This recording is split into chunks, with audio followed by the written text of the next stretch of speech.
მოგესალმებით. EUTOS მიერ მოსკოვის მექანიზმის გააქტიურება წარმოადგენს პირველ, თუმცა არა ბოლო საერთაშორისო ტრიბუნალს ივანიშვილის წინააღმდეგ. ეს არის ზომა, რომელსაც ვემხრობოდით საქართველოს დემოკრატიული ძალები და მათ შორის ლელო ძლიერი საქართველო ჯერ კიდევ 2024 წლის დეკემბერში. საზოგადოებას მნიშვნელოვანია ესმოდეს, რომ ეს არის განსაკუთრებული ზომა და არა ჩვეულებრივი ნაბიჯი. ეს მექანიზმი გამოიყენება იმ განსაკუთრებულ არაორდინალურ შემთხვევებში, როდესაც სახეზეა ადამიანის უფლებათა და კანონის უზენაესობის მასობრივი სისტემური დარღვევები. მაგალითისთვის მოსკოვის მექანიზმი აქტიურად გამოიყენებოდა 1990-იანი წლების ბალკანეთში შემზარავი უფლებრივი მდგომარეობის შესასწავლად. შესაბამისად, დღეს სამწუხაროდ საქართველოს განიხილება იგივე მექანიზმების გამოყენებით, რომელიც ევროპის უახლესი ისტორიის ზოგიერთი ყველაზე შემზარავი ფაქტის შესასწავლად იქნა გამოყენებული. ამ მექანიზმის ამოქმედებას არ ჭირდება მთავრობის თანხმობა. მისია შედგება ნებისმიერ შემთხვევაში განურჩევლად იმისა, თუ რა პოზიცია ექნება კრიმინალურ ქოცურ სინდიკატს.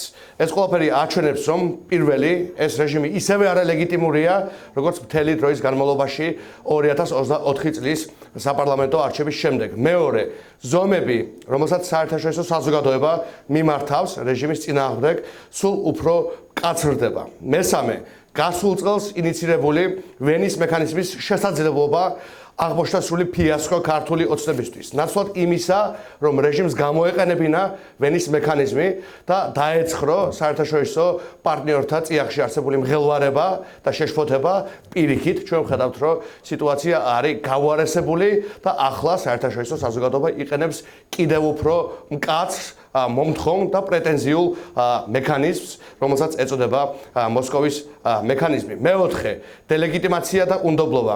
ჩვენ ვხედავთ და ეს არის ჟესტი, როდესაც 24 დემოკრატიული სახელმწიფო მხარს უჭერს ამგვარი მექანიზმის ამუშავებას, ეს არის განაცხადი, რომ ისინი არენდობიან ქვეყნის შიდა გამოძიების პოტენციალს, არენდობიან სახელმწიფოს, არენდობიან მის ინსტიტუტებს და ამით ამბობენ, რომ დღეს სამწუხაროდ ქართული სახელმწიფო აღარ არსებობს, როგორც დამოუკიდებელი ნეიტრალური ერთეული, რომელიც აღასრულებს კანონის უზენაესობას, იმ ერთ-ერთ მთავარ პრინციპსაც ევალება თანამედროვე სახელმწიფოს. რა თქმა უნდა, ეს ყველაფერი უმძიმესად აისახება საქართველოს რეპუტაციასა და თითეული მოქალაქის, თითეული თქვენგანის ეკონომიკურ და სოციალურ შესაძლებლობებზე, შანსებზე და სტაბილურობაზე. და ჩვენ ვხედავთ ამ ყველაფრის შედეგებს. ჩვენ აღარ ვართ ევროპული გაფართოების დღის წესრიგის ნაწილი, ჩვენ არ ვართ მიწვეული არც ერთ სამშვიდობო და ეკონომიკურ ფორმატში, ჩვენთან აღარ ჩამოდის არც ერთი მაღალი რანგის პოლიტიკოსი, ნაცვლად იმისა, რომ ჩვენ დღეს ისევე ვაქტიურობდეთ ამ კუთხით, როგორც სომხეთი